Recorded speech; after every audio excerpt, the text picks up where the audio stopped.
Hello children, welcome to the channel. आज हम लोग लेसन नंबर 4.4 करेंगे। The title is the height of the ridiculous. Ridiculous का मतलब क्या है? मजाक, मजाक का हाइट। ये लेसन का टाइटल है मजाक का हाइट, मतलब इतना मजाक की हद हो जाए। तो इंडिविजुअल एक्टिविटी आपको खुद करना है। The teacher writes incomplete sentences on the board. He और she asks the students to complete them in your notebooks. ठीक है, तो ये सेंटेंस आधे दिए हैं, उसको आपको कंप्लीट करना है। आप कुछ भी डाल सकते हो, तो मैंने आपको कुछ डाल के दिया। आप देखिए, आपको कुछ और लगता है अच्छा इससे बेटर, तो आप डालिए। Today I am happy because it's my birthday. Today after the class I wish to have lunch with my parents. Tomorrow I feel that I will go out with my friends. I want to laugh because I'm so excited. Today the class seems to be cheerful about everything. तो ऐसा आप कुछ भी डाल के एक sentence, meaningful sentence होना चाहिए. That's the only criteria. Okay. The teacher writes an incomplete sentence and asks the students to complete it in a funny way. For example, मजाक की तरीके से आपको खत्म करना है. Mother gave me cheese, but the cat ate it. I went to the market and bought an elephant.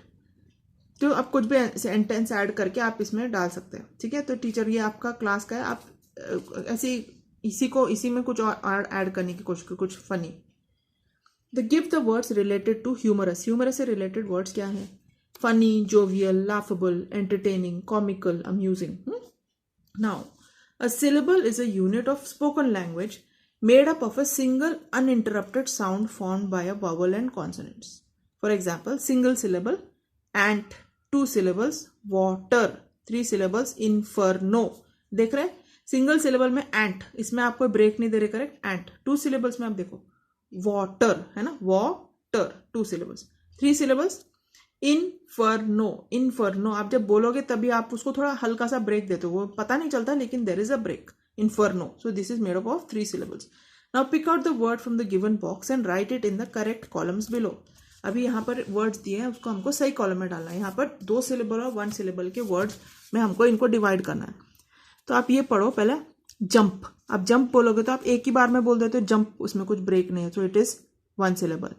Then live, queen, tree, van, pearl, dale, happy, night, star, cloud, bike. ये सब सिंगल सिलेबल्स है, 1 syllable.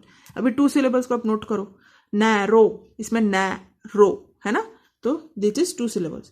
Cable, butter, kitten, yellow, began, printer, sober, paper, with in, slender है ना. तो ये सब आता है अंडर 2 syllables. आप समझ गए कैसे? जब जहां ब्रेक होता है ना, अब 3 बार ब्रेक होता है, इट कम अंडर 3 syllables. तो count the syllables and circle the appropriate number in the box. अभी अब देखो, एलिफेंट है, एलिफेंट, इसमें कितना आ रहा है syllables? एलिफेंट. ठीक है, इसमें 3 आ रहा है. Elephant, elephant. Okay. Mirror, mirror 2, बस 1. Kangaroo 3, rough 1. Insect 2, telephone 3, monkey 2, bucket 2, biscuit 2. Okay.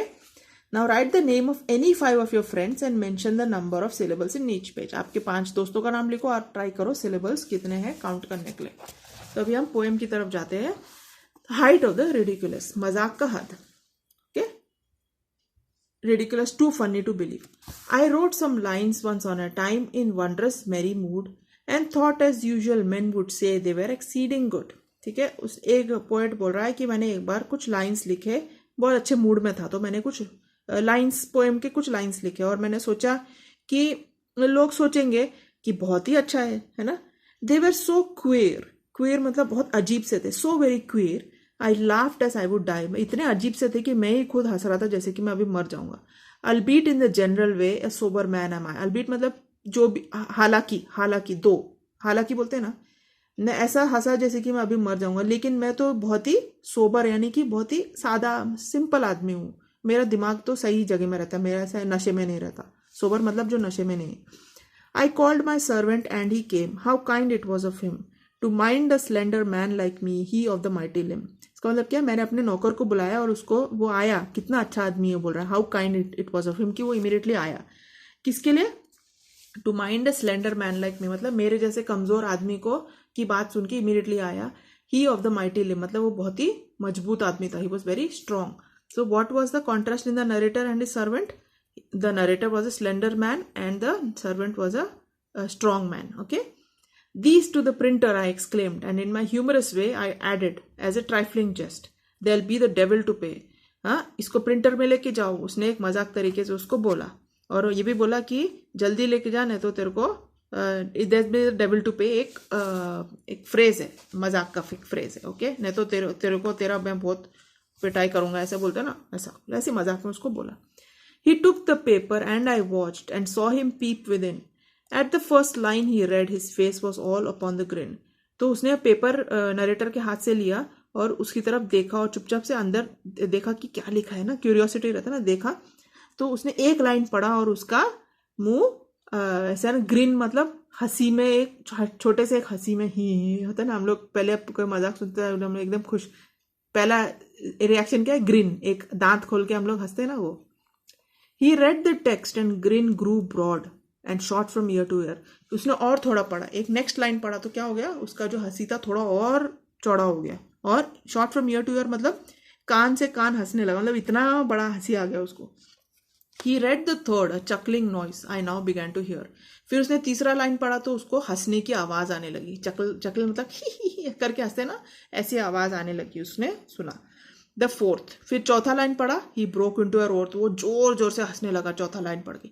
The fifth, his waste band split, मतलब पांचवा लाइन पढ़ा तो क्या होगा, उसका जो पैंट का जो वेस्ट बैंड है ना, जो जैसे हम लोग बेल्ट लगाते हैं वो टाइम में कुछ बैंड लगाते थे, या तो बोलो वो बटन था, वो वेस्ट बैंड फट गया. The sixth, he burst 5 buttons. छठवा लाइन पढ़ा तो क्या हो गया, उसके 5 बटन टूट गए.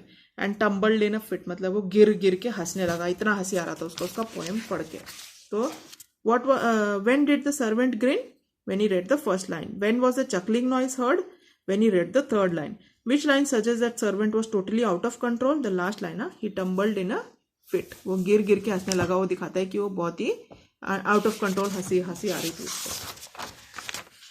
Then 10 days and nights with sleepless eyes I watched that wretched man, and since I never dare to write as funny as I can. 10 दिन और रात ये नरेटर सोया नहीं, क्योंकि वो उस आदमी को देख रहा था, वो इतना बुरे हालत में था. रेचेड मैन मतलब वो इतना बुरा हालत में था हंस हंस के कि वो बोल रहा होता, और उसके बाद मैंने कभी इतना मजाक वाला लाइन लिखा नहीं, मतलब इतना फनी पोएम था. Now find out English workshop. Okay, find out expressions from the poem that indicate funny moments. For example, I laughed as I would die. तो और funny moments आपको लाइन 16 और लाइन्स 21 to 28 में मिल जाएगा. Order of sequence. Arrange the following reactions in their proper order as per the poem. ठीक है, आपका order ये आएगा. He was all upon the grin grew broad, he broke into a roar, his waistband split, he burst 5 buttons. Now form pairs and find out the various rhyming words in the poem and 2 of your own. Complete the following table. अभी आपको मैंने यहाँ कुछ करके दिया है, बाकी आप खुद से करो. ईयर का राइमिंग पोएम से हियर, आपका खुद का टेयर, ईयर हियर टीयर, टीयर मतलब फाड़ना. विद इन टीयर, एक तो टेयर है वो फाड़ना होता है, सॉरी, टीयर होता है आंसू. विद इन ग्रिन, पोएम में ग्रिन है, आप क्या बना सकते हैं, सिन बना सकते हैं, पिन बना सकते हैं, ओके, टिन बना सकते हैं. फिर मैन का पोएम में कैन है, आप प्लान लगा सकते हैं. फिर स्प्लिट, फिट है पोएम में, आप सिट बना सकते हैं. हाँ, तो ऐसा आपको ये 4 का निकालिए, बहुत सिंपल है. पोएम से निकालिए एक राइमिंग और एक खुद का राइमिंग दीजिए. Match the lines with the figures of speech. यहाँ पर कुछ फिगर्स ऑफ स्पीच दे, आपको उनको मैच करना है. इन वंडरस मेरी मूड, ये alliteration. They were so queer, so very queer, ये है रेपिटेशन. देखो क्वीर रिपीट हो रहा है. And saw him peep within, ये है ट्रांसफर्ड एपिथेट. उसको क्या होता है, adjective use to describe one thing is transferred to another. The green grew broad, ये है tautology, that is saying same thing twice in different words. And shot from year to ear, ये है repetition. He broke into a roar, onomatopoeia, roar आवाज ना. 10 days and nights with sleepless eyes, hyperbole, वो थोड़ी ना असली में 10 रात और दिन सोया नहीं होगा. Now copy any 2 stanzas of the poem in these lines below using a colored pen.